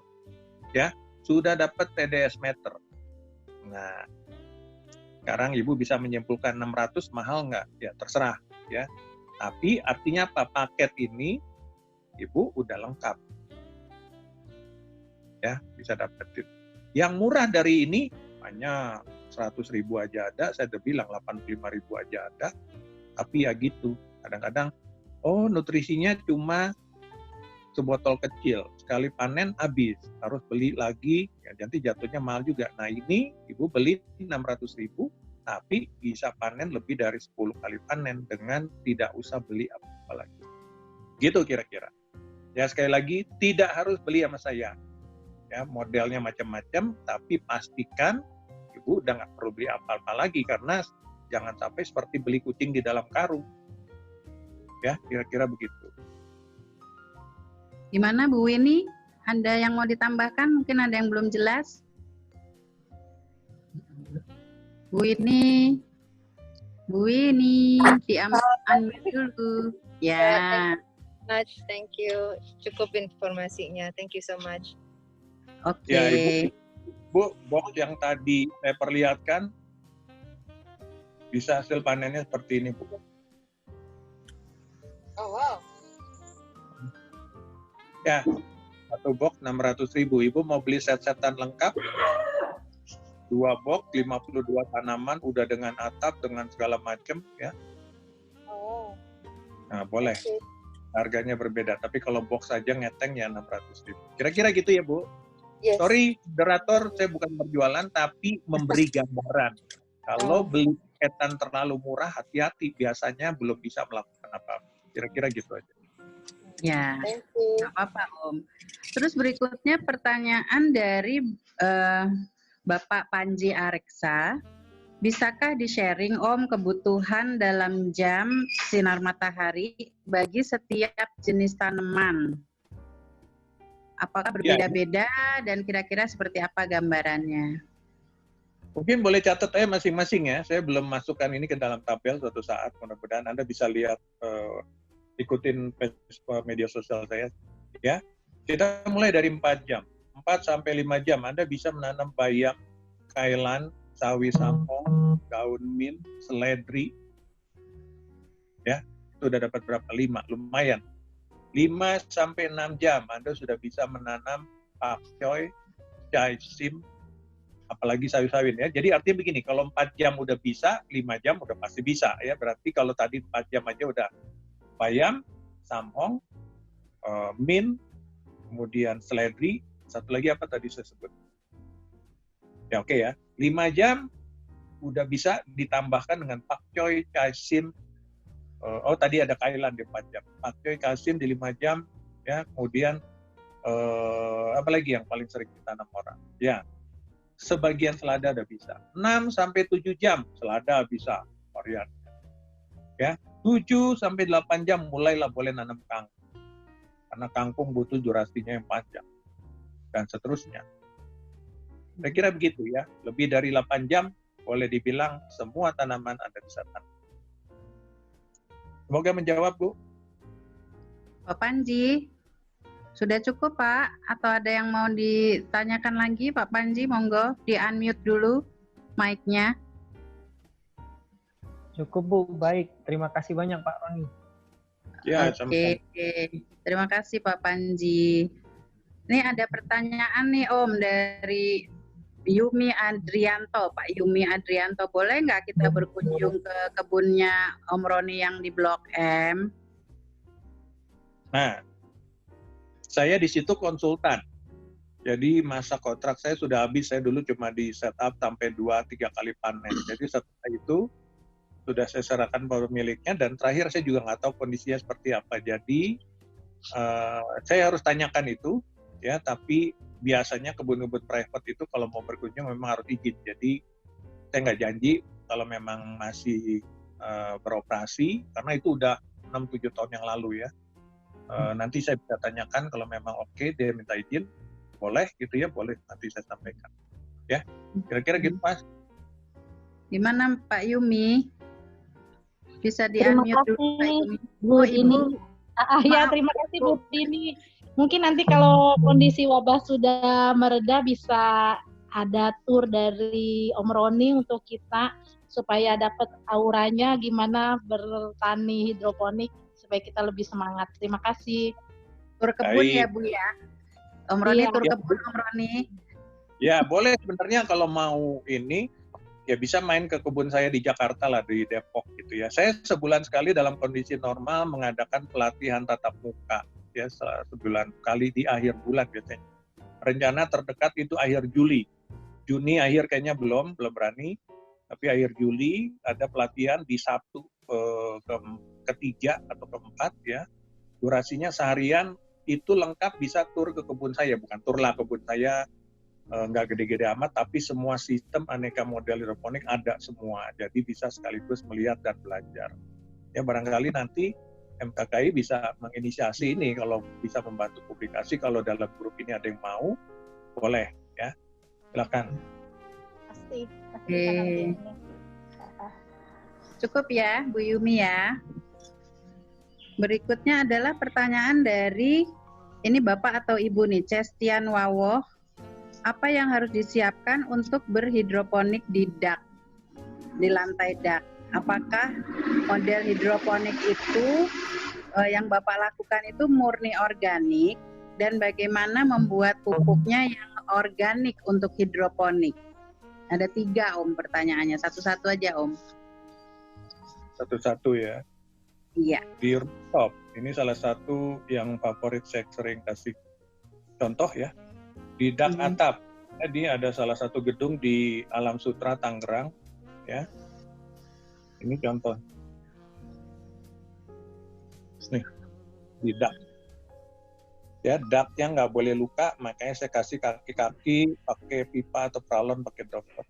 Ya, tapi ini ya udah berdiri bebas saja pakai sistem rakit apung karena airnya berat, jadi relatif tahan terhadap angin. Dan atapnya kalau di duct itu memang saya sarankan tidak pakai plastik UV, tapi pakai plastik gelombang ya, semacam solar tap atau merek apapun. Saya kira gitu, Bu. Nah, ini gambar yang lain Anda bisa menyaksikan di foto di tempat yang sama. Bisa nggak sih di duct? Ya begitu ya. Jadi artinya cukup menempatkannya dan memastikan konstruksinya cukup kuat. Jadi misalnya ini gambar yang angle berbeda. Nih di atap duct di lantai 5 Alam Sutra, di belakang itu gedung yang ada apa ya, sekolah. Daerah-daerah dekat BINUS lah sana lah.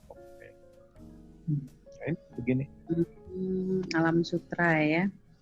Alam Sutra ya, BCA yang punya.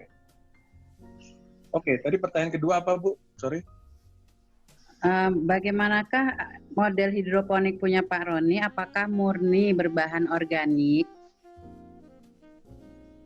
Ya. Mungkin untuk nutrisi kali ya, sama pestisidanya mungkin. Kalau disebut AB mix. Apa itu AB mix? Itu adalah senyawa dari beberapa unsur kimia. Jadi kimia. Jangan takut sama kimia, ya. Jangan paranoid sama kimia.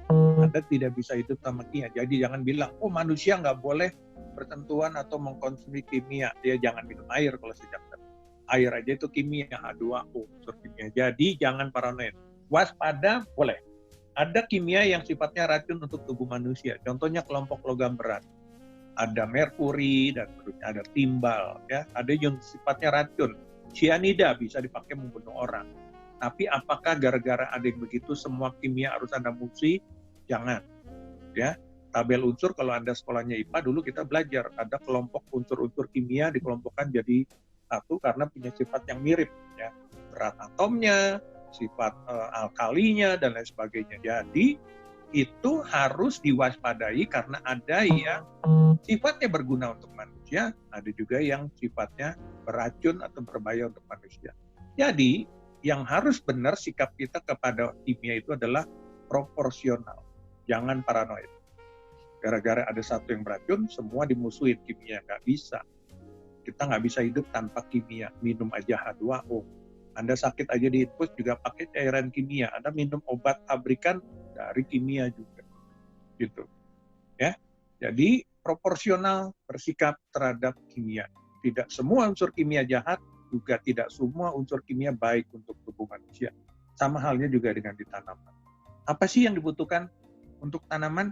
Ada sebagian besar misalnya perlu kalsium. Manusia juga perlu kalsium. Tanaman perlu kalsium. Manusia kalau nggak ada kalsium tulang keropos.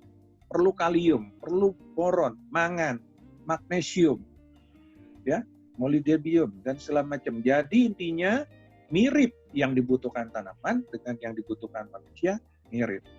Manusia butuh iodium, sayangnya bedanya cuman tanaman nggak pakai iodium. Jadi harus mengubah mindset. Kalau dulu kita ditakut-takuti dengan unsur kimia, sekarang harus melihatnya secara proporsional. Kira gitu. Yang ketiga Gimana apa ya? Pak Christian? Ada yang mau ditanyakan lagi? Di-unmute dulu Pak Christian.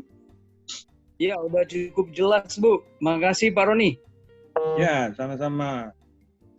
Terima kasih Pak Christian. Berikutnya pertanyaan dari Bapak Edi Darmawan. Saya sering terkena serangan spora jamur tanaman saya. Bagaimana Pak cara menanggulanginya? Ya, jamur itu seperti virus influenza. Secara umum, dia sudah ada sporanya bisa berterbangan dimanapun. Sama juga seperti virus influenza. Yang membuat dia menjadi masalah ketika dia mendapatkan tempat yang nyaman untuk berkembang biak. Ya, spora itu, jamur itu identik dengan kelembapan. Jadi kenapa jamur pada tanaman itu biasanya terjadi ketika musim-musim hujan? Ya, karena apa? Kelembapannya naik, ya, suhunya dingin, optimum, nempel di daun, berkembang biak. Yang paling sering adalah menjadi mata kodok, ya, flek-flek, bundaran-bundaran coklat yang membuat daun menjadi rusak. Siapa penyebabnya? Jamur. Bagaimana cara mengatasinya? Atur kelembaban dengan baik. Atur sirkulasi udara dalam greenhouse dengan baik. Jadi terutama yang di dalam greenhouse memang harus mampu membuat sirkulasi udara cukup baik. Nah, udara nggak boleh cuma muter-muter di situ aja, yang otomatis nanti ya spora jamur itu akan lama-lama nempel di tempat. Jadi kalau bergerak, dia terbuang, ya keluar dan seterusnya. Lalu kelembabannya juga akan membuat dia tidak nyaman dan tidak bisa berkembang. Ya. Kalau di pertanian konvensional, petani nggak peduli. Nah, jamuran paling gampang pakai apa? Pakai fungisida. Fungisida itu adalah obat kimia anti jamur. Ya, organik pasti nggak suka dengan itu. Tapi hidroponik juga bisa mencegah itu terjadi. Ya, artinya dengan bagaimana? Buatlah sirkulasi udara di kebun Anda cukup baik. Jadi kalau bisa, kenapa harus ada atap? Karena kalau kena hujan basah, ada jamur, orangnya nempel di daun yang basah, berkembanglah dia. Kira-kira gitu. Ya, cegahlah supaya jamur tidak mendapatkan medium atau tempatnya untuk bisa berkembang. Gimana Pak Edi Darmawan? Mohon di-unmute dulu Pak. Iya, terima kasih Pak Roni. Pak Roni, ada satu lagi pertanyaan mengenai TDS. Itu TDS biasanya harus menghitung termasuk ppm yang dari air baku atau harus dipotong dengan air baku untuk dapat ppm untuk ininya, nutrisinya. Makasih. Baik, contohnya begini Pak ya, saya jawab langsung. Selada butuh 840 ppm, betul ya di KPK. Air baku Bapak udah 100. Jadi selada harus dibelikan ppm-nya berapa? 100 per 840 menjadi 940. Jadi TDS air baku harus dianggap 0. Caranya begitu. Ya, baik, makasih Pak. Ya. Sudah cukup Pak Edi? Sudah cukup, makasih Bu.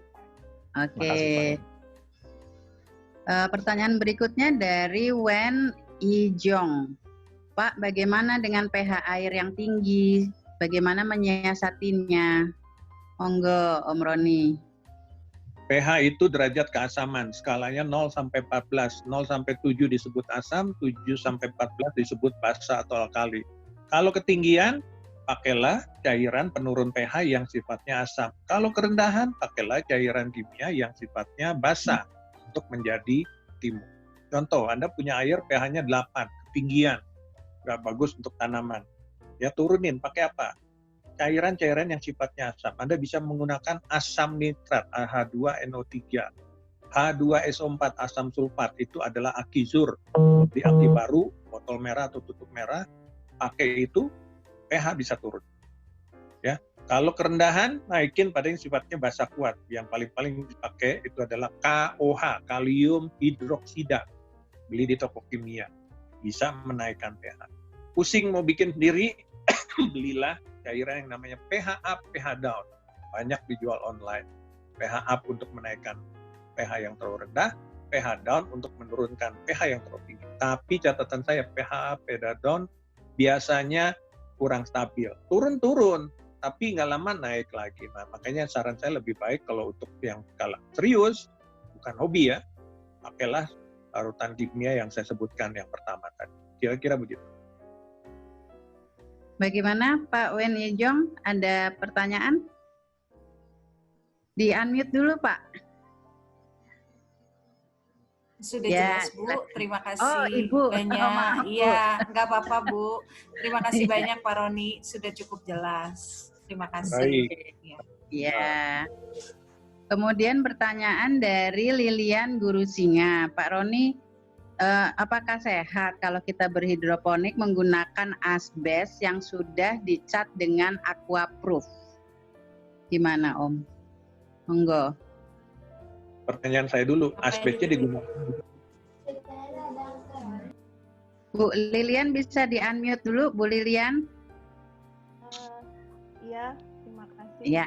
Tadi sempat terputus suaranya Pak, yang terakhir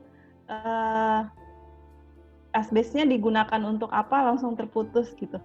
Iya, pertanyaan saya kan Ibu bilang menggunakan asbesnya dipakai Ibu untuk apa dalam berhidroponik? Untuk menanam Pak, rencananya. Ya, menanam apa? Maksudnya digunakan sebagai wadah tanamnya atau untuk apanya? Saya belum ngerti. Oh iya.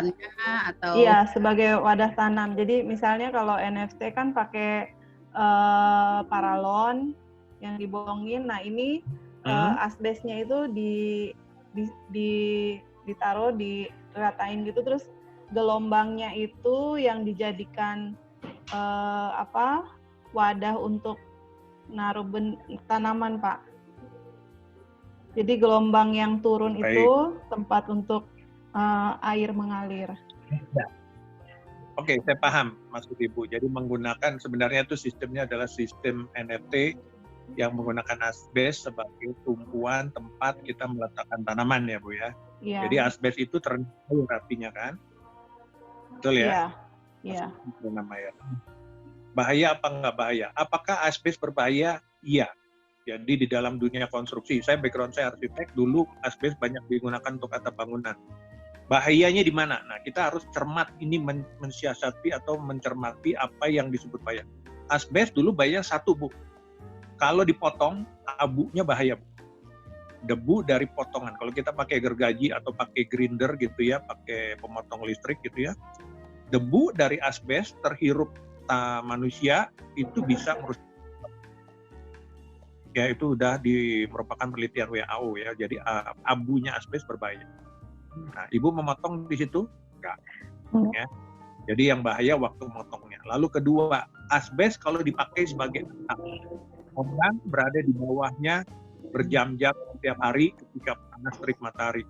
Konon ada radiasi yang ditimbulkan asbes itu yang membuat bisa membahayakan kesehatan manusia. Jadi itu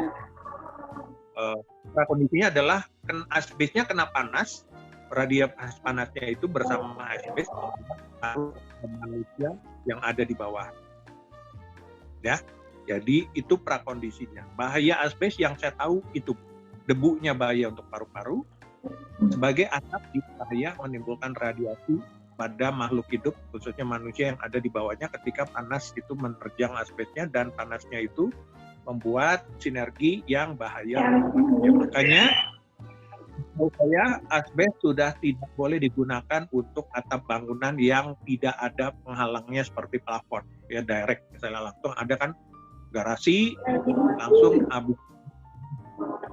Nah, dalam konteks, aduh, siapa yang berisik tuh? Suaranya hilang, Pak. Suaranya? Yang Ibu pakai asbesnya karena Ibu masih dengar saya? Tadi sempat terputus bentar, Pak. Nah, ini ada Ibu moderator atau tim panitia boleh mute dulu deh. Ada yang buka mic tapi berisik. Mungkin unmute all dulu. Ibu yang bertanya boleh buka speaker lagi deh. Iya, udah Pak. Berisik. Oke. Oke, Ibu. Oke, silakan Bu Lilian. Ibu dengar ya. Jadi asbesnya itu bahayanya kalau dipotong debunya bahaya untuk paru-paru. Yang kedua, kalau dipakai sebagai atap bisa menimbulkan radiasi yang memicu gangguan kesehatan manusia. Nah, Ibu melakukannya memakai asbes sebagai media untuk direndam, ya. Menurut hemat saya itu aman, karena tidak kena panas, tidak ada dalam air, tidak menimbulkan debu. Jadi yang paling penting adalah cuci dulu asbesnya sampai bersih, sampai tidak ada debu yang tertinggal di situ. Semoga menjawab.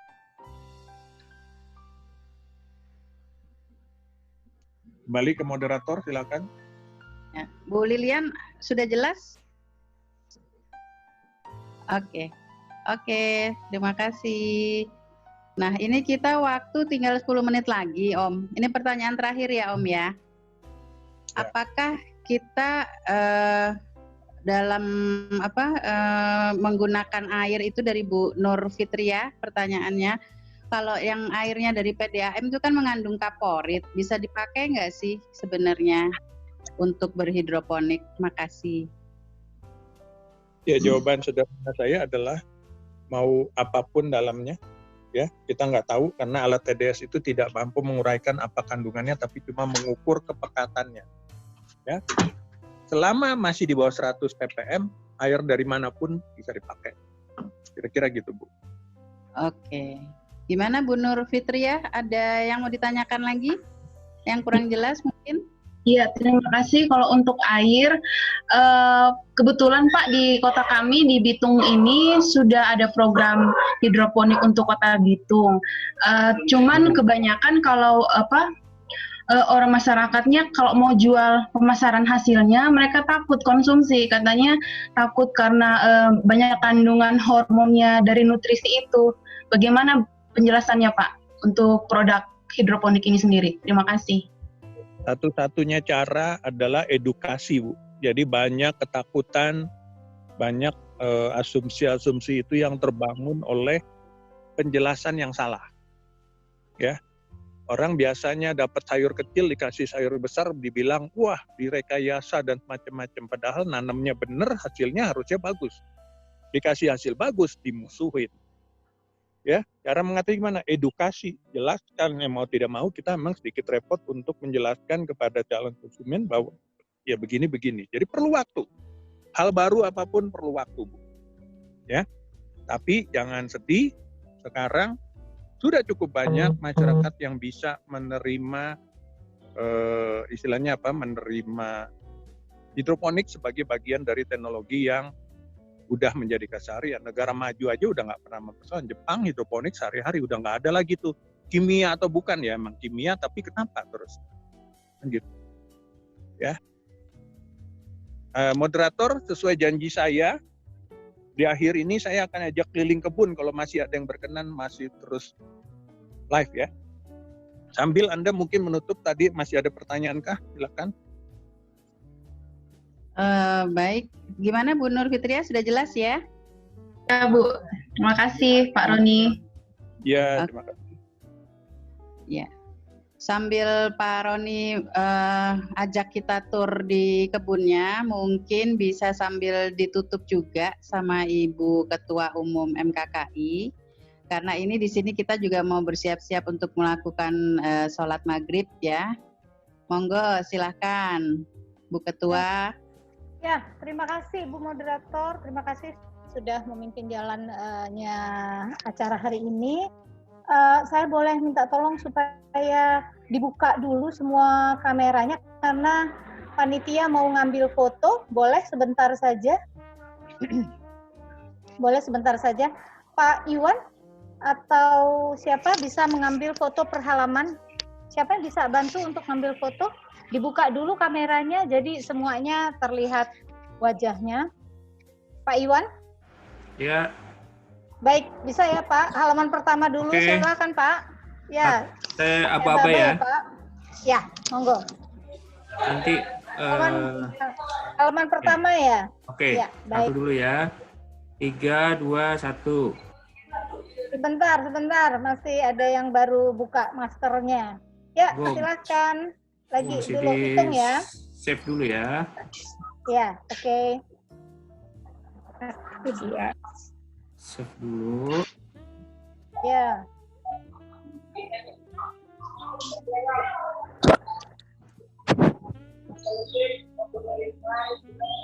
Oke, 3, 2, 1. Ya, lanjut. Halaman kedua. Sudah, halaman pertama udah ya, Wan? Halaman kedua, Wan? Udah, halaman kedua udah. Udah, halaman pertama udah. Halaman ketiga? Boleh dibuka dulu Bapak Ibu, biar bisa difoto dulu. 3, 2, 1. Ya. Nggak ada videonya ini. Halaman keempat sudah? Halaman keempat, sebentar ya. Udah, nggak ada videonya.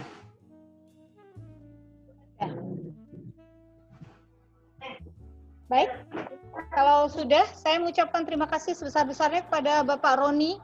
Pak Roni mau menunjukkan itu loh, menunjukkan. Ya, sudah bisa diperlihatkan ya.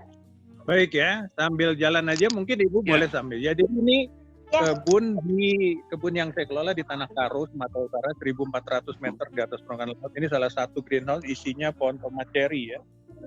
Anda bisa kelihatan nggak ya? Bisa, saya bisa lihat. Bisa lihat. Bisa lihat ya? Bisa ya, tinggal sudah. Udah ya. Tomat cherry ditanam menggunakan medianya kokopit ya. Kokopit itu serbuk dari sabut kelapa ini bisa lihat ya.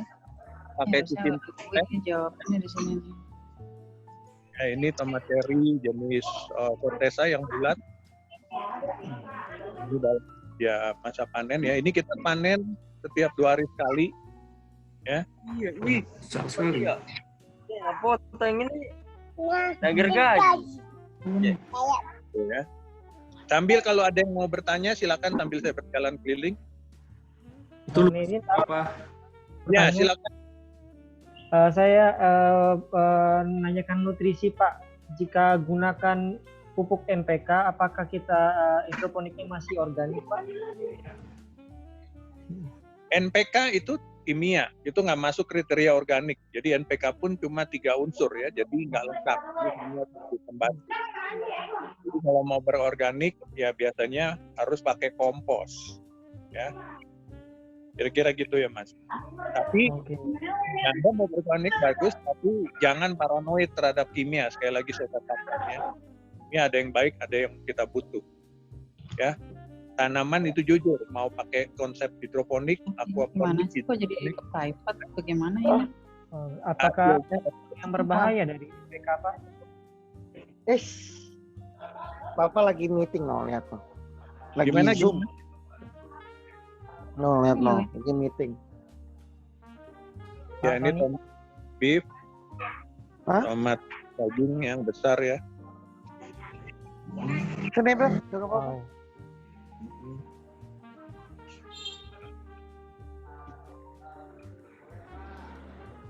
Silakan, mungkin kalau tidak ada pertanyaan, barangkali Ibu Ketua boleh menutup aja, ya. Ya. Sudah selesai. Baik Pak, jadi terima kasih banyak kepada Pak Roni Tanumi Harja sudah menyampaikan presentasi yang sangat menginspirasi. Mudah-mudahan kita bisa bekerja sama lagi. Saya juga berterima kasih kepada teman-teman yang sudah hadir di sini. Kita senang sekali hari ini bisa mendengarkan langsung dari pakarnya, dari ahlinya, sangat bermanfaat dan berguna. Jadi masih mau diundang lagi ya Pak Roni ya, kalau kapan-kapan kita undang lagi ya. Terima kasih. Mudah-mudahan masih mau gitu loh diundang lagi oleh MKKI. Mungkin Pak Roni bisa sharing ini tadi telepon dan media sosialnya Pak, yang waktu saat kita latihan tadi pertama ada yang ada itu apa namanya nama dan nomor telepon. Ya sebentar ya. Saya sebentar atas izin panitia. Kalau mau kontak dari kontak bisa langsung ke saya ya. Ini kontak saya. Bisa lihat ya? Di Anda cukup mohon difoto saja supaya bisa ke record.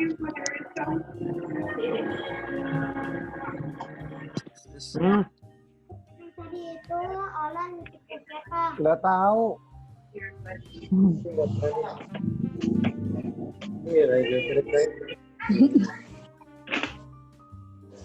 Ya, udah. Baik, Bapak. Baik. Oke, baik Bapak Ibu.